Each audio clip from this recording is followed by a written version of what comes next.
These days, Pat Boone is staying very busy with a variety of projects. At this conference in Washington, D.C., he's serving as spokesman for 60 Plus, a conservative alternative to AARP. Franklin or what? I thought you were being interviewed.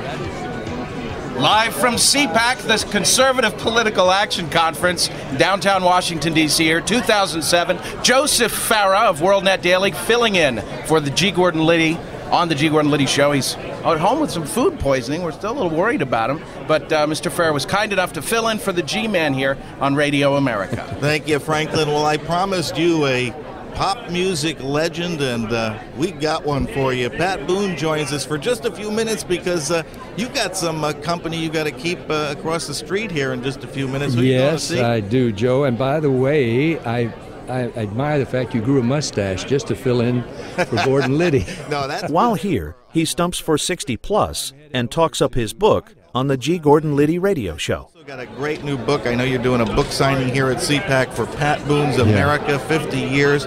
You know, I started leafing through this book, Pat, and I want to tell you it was like a trip down memory lane. Well, it is. So much nostalgia. And there's a lot of unknown things, anecdotes, and amazing incidents that have occurred in my life. I think I've lived 4 or 5 lives. You really have. And the pictures show it. All of these pictures of my career and life, family life, are melded into my concerns about the changes taking place in our country and the way our culture and our society have changed, in some ways not for the better.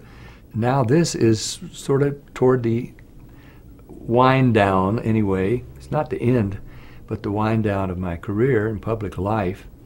And I'd like, of course, to think that over a 50-year span that I've learned some things, experienced some things that can be beneficial to people who come after me, because that was always my goal in my life, was to be somebody standing in the crossroads of young people's lives as a teacher, saying, hey, don't go that way, that's dead end, kids. Go this way, that leads to productivity, that leads to happiness. And I wrote it every word myself, so when I tried working with a ghostwriter years ago, I discovered that the ghostwriter wants to write in a true literary fashion, and I like to write mine as conversation.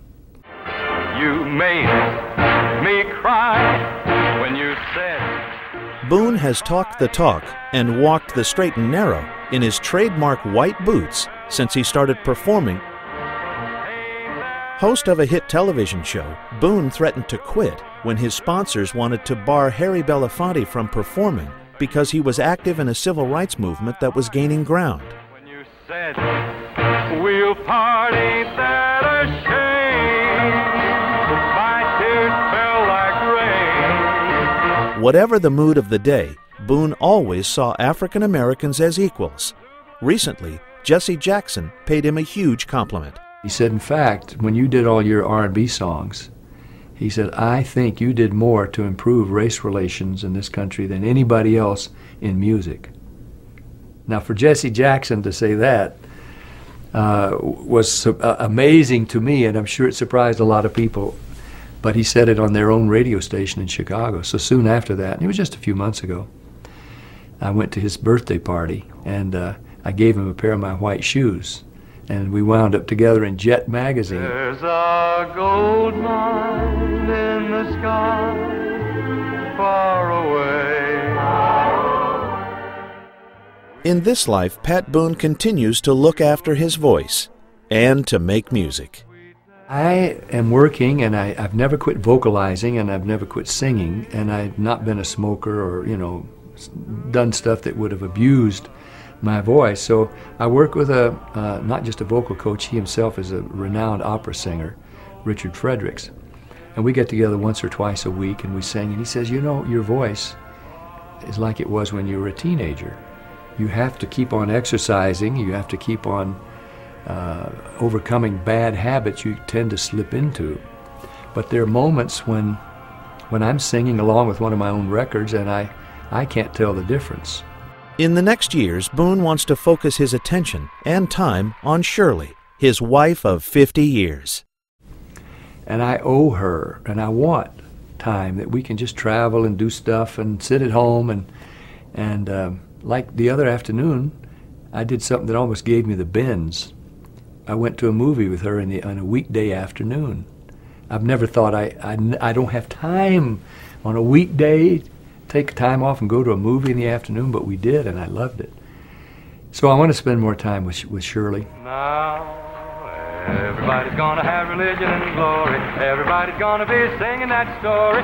Everybody's gonna have a wonderful... Boone fights the ticking of the clock. I don't know many who happily become and just enjoy being seniors, because there's that inference, at least inwardly, that I'm getting toward the end, and I don't want to admit that. And I don't want to admit that I've lost anything. So I keep trying to look like I did when I was on the cover of the Rolling Stone or whatever.